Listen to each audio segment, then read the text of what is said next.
Saguli. I'm Oneida, born in Detroit on April 26, 1950. I lived with my grandparents until I was 5, then moved to Dearborn and later Dearborn Heights with my parents. Growing up, my dad drank and didn't come home some Fridays, and my parents fought physically. They divorced when I was 17. Since I was the oldest, I took on a lot of responsibilities. My siblings went on weekend visits with Dad. I promised I would never do that. I was 16 the first time I drank at a friend's house. I didn't like the taste or the way beer made me feel. At age 22, I got in trouble because of my drinking. My coworkers and I bought a pint of brandy and drank it for lunch in the parking lot. It tasted pretty good. When we got back to the grocery store, I passed out. I sobered up the next day and dreaded having to face the store manager. Luckily, he broke his leg and didn't come back for 6 weeks. Eventually, I quit and went to work as an ironworker with my dad. After finishing a job, we'd have a little ceremony or topping out party. By then, I liked the taste of beer.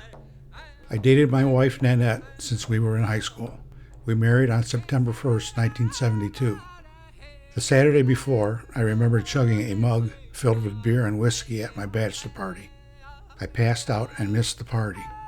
I never thought I had a drinking problem because I wasn't drunk all the time, nor was I getting into trouble with the law. I just wanted to have fun. Like the time my second daughter was a few hours old.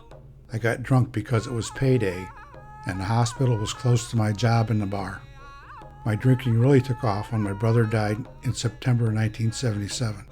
I was drunk for 2 weeks and crying a lot at work. I didn't know how to grieve sober.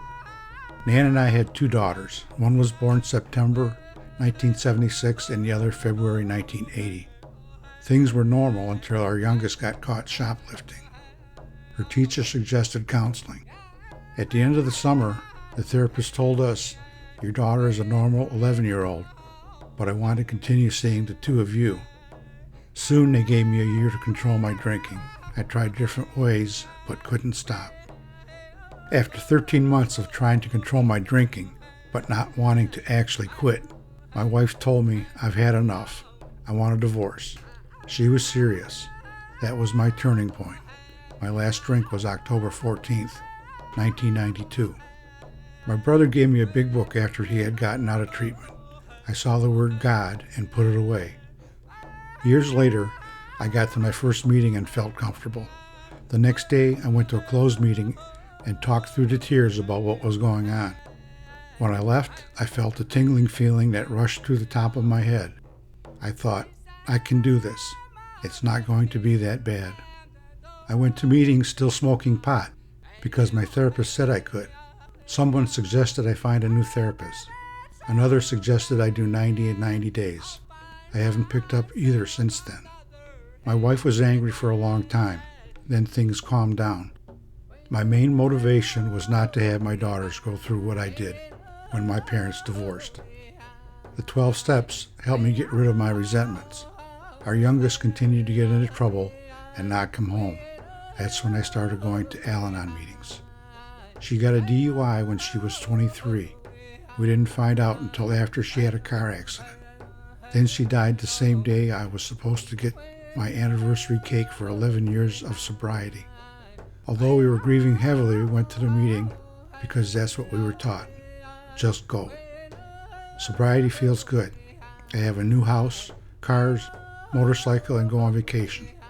I find good meetings and people everywhere. Even with tragedy in our lives, relationships are good, and I am active in my native and AA community.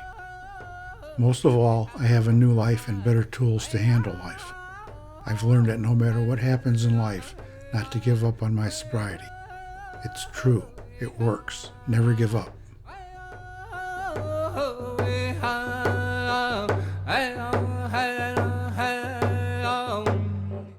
It's been a long time ago. Aspetta che se puede. I lay awake late at night, and my don't let me down.